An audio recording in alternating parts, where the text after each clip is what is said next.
बिस्मिल्लाहिर्रहमानिर्रहीम। अस्सलाम वालेकुम। आज हम स्टार्ट करेंगे न्यूरोलॉजी। न्यूरोलॉजी में सबसे पहले हम लोग न्यूरो एम्ब्रियोलॉजी को देखेंगे। ठीक है, न्यूरो एम्ब्रियोलॉजी करना ज़रूरी है क्योंकि MCQs वाइज ये बहुत इम्पॉर्टेंट है। अच्छा, हम सबसे पहले किस चीज़ से स्टार्ट करेंगे? देखें, हमारे पास एक्टोडर्म होता है। पहले जनरल समझें, ठीक है। एक्टोडर्म होता है और हमारे पास नोटोकॉर्ड होता है। सही है। इस नोटोकॉर्ड के इन्फ्लुएंस की वजह से ये एक्टोडर्म हमारे पास न्यूरो एक्टोडर्म और ये बीच में थिकनेस बन जाती है ना, न्यूरल प्लेट में चेंज हो जाता है।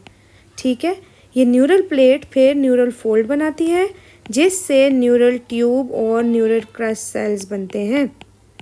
ये चीज़ याद रखें।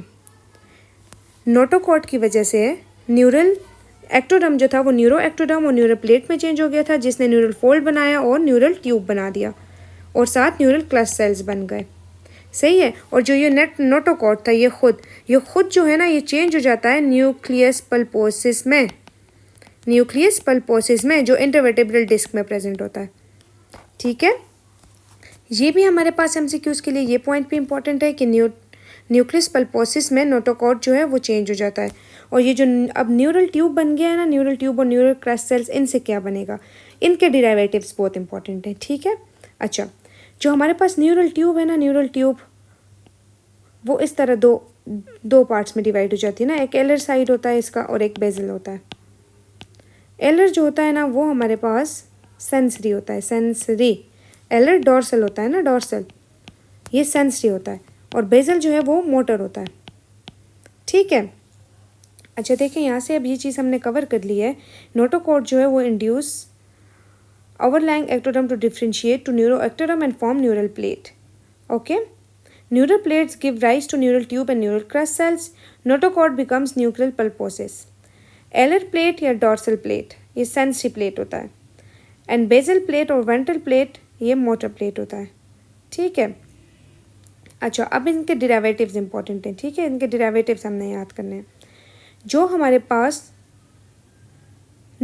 न्यूरल ट्यूब है ना, न्यूरल ट्यूब, उससे हमारे पास सेंट्रल नर्वस सिस्टम के न्यूरॉन्स बनते हैं और सेंट्रल नर्वस सिस्टम के ग्लायल सेल्स बनते हैं जो एस्ट्रोसाइट्स और लिगोडेंड्रोसाइट्स एपेंडाइमल सेल्स हैं। ठीक है, वो न्यूरल ट्यूब से बनते हैं। और न्यूरल क्रस्ट सेल से हमारे पास पेरिफेरल नर्वस सिस्टम के न्यूरॉन्स बनते हैं जो डॉर्सल रूट गैंग्लिया और ऑटोनॉमिक गैंग्लिया है। ठीक है। और हमारे पास पेरिफेरल नर्वस सिस्टम के ग्लायल सेल्स बनते हैं, एड्रिनल मेड्यूला बनता है, मेलेनोसाइट्स बनते हैं, ब्रेकियल आर्च बनता है। और जो हमारे पास मीजोडर्म है ना, मीजोडर्म से माइक्रोग्लिया सेल्स बन जाते हैं। मतलब बाकी सब कुछ जो है ना CNS का एक्टोडर्म से बन रहा है। जस्ट एंड ओनली जो उस CNS के मैक्रोफेजेस है ना, जिसे हम माइक्रोग्लिया सेल्स कहते हैं, वो मीजोडर्म से बनता है। ठीक है, वेरी सिंपल। न्यूरल ट्यूब बना, न्यूरल ट्यूब ने CNS बनाया। ठीक है, ये जो हमारे पास न्यूरल ट्यूब बना था ना, इसने CNS बनाया, CNS का सब कुछ। और जो हमारे पास न्यूरल क्रस्ट सेल्स थे उससे हमारे पास पेरिफेरल नर्वस सिस्टम का सब कुछ बना। और उसके साथ साथ इंपॉर्टेंट क्या बना? Adrenal medulla. एड्रिनल मेड्यूला नहीं भूलना। ठीक है, वो हमारे पास न्यूरल क्रस्ट सेल से बन रहा है। ठीक है। अच्छा, अब हमने बेसिक कवर कर दिया ना कि किस चीज़ से क्या बन रहा है। हमारे पास जो न्यूरल ट्यूब है ना उसका कॉर्डल एंड होता है और क्रेनियल एंड होता है। ठीक है, कॉर्डल नीचे वाला एंड, क्रेनियल ऊपर वाला एंड। ठीक है, कॉर्डल एंड 21 डे पे क्लोज हो जाता है, 21 डे पे। और जो क्रेनियल एंड है ना, क्रेनियल पोर या क्रेनियल एंड, ये 27 डे पे क्लोज होता है। 27 डे पे मतलब 4 वीक्स पर ये क्लोज होता है। ठीक है, अगर हमारे पास ये दोनों क्लोज ना हो सके तो हमारे पास क्या होगा? Neural tube defects. Neural tube defects. Okay. अच्छा, जो हमारे पास ये देखें, ये चीज़ यहाँ पे मेंशन की हुई है। रोस्टर या क्रेनियल एंड होता है, नीचे कॉर्डल एंड होता है। ठीक है, कॉर्डल एंड 21 डे पे क्लोज हो जाता है और क्रेनियल एंड 27 डे पे क्लोज होता है। अच्छा, हमारे पास अगर कॉर्डल एंड क्लोज ना होना तो कौन से न्यूरल ट्यूब डिफेक्ट होगा? Spina bifida.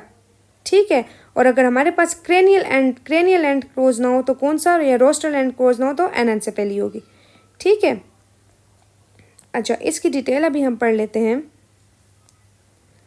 अच्छा, न्यूरल ट्यूब डिफेक्ट्स किस बच्चे को होता है? जिसकी मदर ने फॉलिक एसिड का इनटेक नहीं किया होता, फॉलिक एसिड का इनटेक नहीं किया होता। किससे पहले पहले? 27 डे से पहले पहले फॉलिक एसिड का इनटेक नहीं किया होता, क्योंकि फॉलिक एसिड जो है इसको क्लोज कराने के लिए मस्ट है। ठीक है, फॉलिक एसिड की डेफिशिएंसी की वजह से बच्चे में न्यूरल ट्यूब डिफेक्ट होता है। अच्छा, और न्यूरल ट्यूब डिफेक्ट का डायग्नोसिस क्या होगा? जो AFP होता है ना, AFP alpha fetoprotein, neural tube defects में अल्फा फीटोप्रोटीन ज़्यादा होता है। ठीक है, और हम एक और पॉइंट यहाँ पर पढ़ लेते हैं कि अल्फा फीटोप्रोटीन MCQs के वाइज हमारे लिए इम्पॉर्टेंट है, डाउन सिंड्रोम में कम होता है।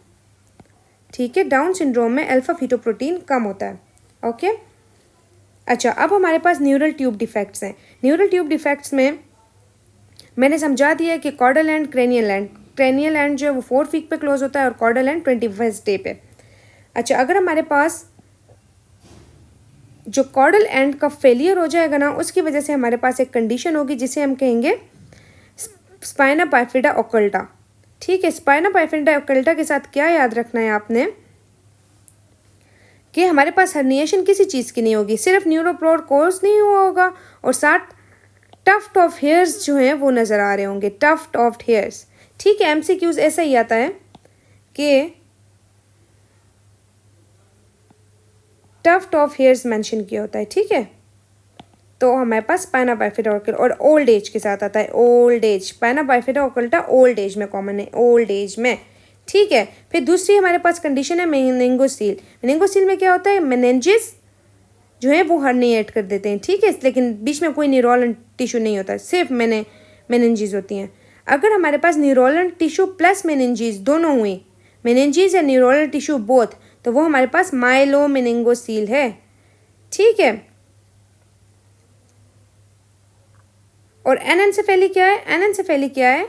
हमारे पास जो रोस्ट्रल न्यूरोपोर है ना, उसके फेलियर है क्लोयर का, उसकी वजह से क्या होता है? फोर ब्रेन नहीं होता और कैलवेरियम जो होता है ना वो ओपन होता है, ओपन कैलवेरियम होता है।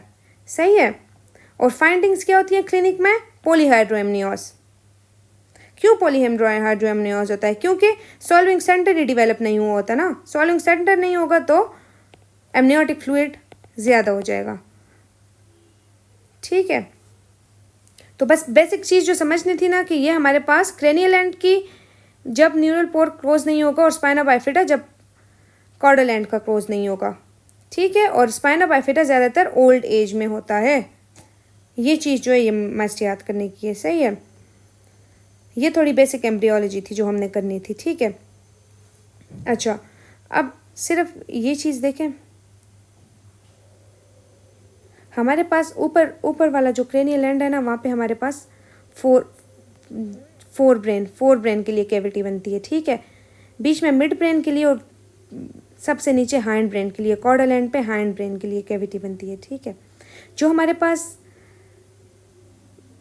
फोर ब्रेन के लिए कैविटी होती है उसे हम कहते हैं प्रोजेनसेफेलॉन, प्रोजेनसेफेलॉन। मिड ब्रेन मीजेनसेफेलॉन, एम से मिड, एम से मीजेनसेफेलॉन। और हाइंड ब्रेन रोम्बेनसेफेलॉन। ठीक है, जो अब प्रोजेनसेफेलॉन है ना फोर ब्रेन का, ये टेलेनसेफेलॉन और डायनसेफेलॉन होता है में डिवाइड होता है। जो टेलेनसेफेलॉन है ना, उससे हमारे पास सेरेब्रल हेमिस्फीयर्स बनते हैं। ये दो हेमिस्फीयर्स नजर आ रहे हैं ना, ये टेलेनसेफेलॉन से बनते हैं। और जो डायनसेफेलॉन है, डायनसेफेलॉन, उससे हमारे पास थैलेमस और हाइपोथैलेमस बनता है, और साथ रेटिना डायनसेफेलॉन का पार्ट है। ठीक है, और जो मीजेनसेफेलॉन या मिड ब्रेन है ना, मिड ब्रेन वो ये बीच वाला स्ट्रक्चर है। ठीक है, मीजेनसेफेलॉन मिड ब्रेन बना देता है। अच्छा, जो हाइंड ब्रेन है ना, हाइंड ब्रेन, उससे हमारे पास क्या बनता है? पोन्स, सेरिबेलम और मेड्यूला। मतलब पोन्स, सेरिबेलम और मेड्यूला ये हाइंड ब्रेन का पार्ट है।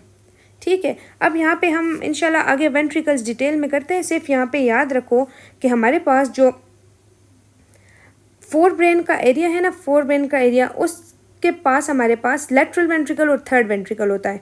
ठीक है, मिड ब्रेन के बिहाइंड सेरेब्रल एक्वीडक्ट होता है, सेरेब्रल एक्वीडक्ट। मिड ब्रेन के बिहाइंड सेरेब्रल एक्वीडक्ट होता है। ठीक है, ये MCQs वाइज इंपॉर्टेंट है। और जो हाइंड ब्रेन है उसके साथ फोर्थ वेंट्रिकल, लेटरल वेंट्रिकल और थर्ड वेंट्रिकल फोर ब्रेन के साथ, मिड ब्रेन के behind cerebral aqueduct and this is the MCQs as well.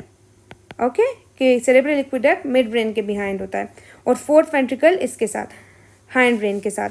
अब हमारे पास जो pons, midbrain and medulla, ये तीनों ब्रेन स्टेम का पार्ट हैं, ब्रेन स्टेम का पार्ट हैं। ठीक है, देखो ये मिड ब्रेन होता है ना, इसके नीचे यूँ पोन्स होता है, पोन्स के नीचे ये मेड्यूला होता है। ठीक है, और ये पीछे सेरिबेलम होता है, सेरिबेलम। ठीक है, सेरिबेलम मिड ब्रेन के साथ भी अटैच होता है, पोन्स के साथ भी और मेड्यूला के साथ भी। ऊपर हमारे पास सुपीरियर सेरिबेलर पेडंकल जो इसे मिड ब्रेन के साथ अटैच करता है, मिडल सेरिबेलर पेडंकल और इन्फीरियर सेरिबेलर पेडंकल। ठीक है, इसकी वजह से ये मिड ब्रेन, पोन्स और मेड्यूला के साथ अटैच होता है। अक्सर यूँ आता है ना कि एमसीक्यूज में कि सेरिबेलम पोन्स के साथ मिडल सेरिबेलर पेडंकल के थ्रू अटैच होता है। ये सिर्फ बेसिक ब्रेन के पार्ट हैं। अच्छा, सिर्फ बेसिक ब्रेन के पार्ट यहाँ कर लो। इंशाल्लाह आगे जैसे जैसे हम न्यूरो पढ़ते जाएंगे हमें सब कुछ क्लियर होता जाएगा।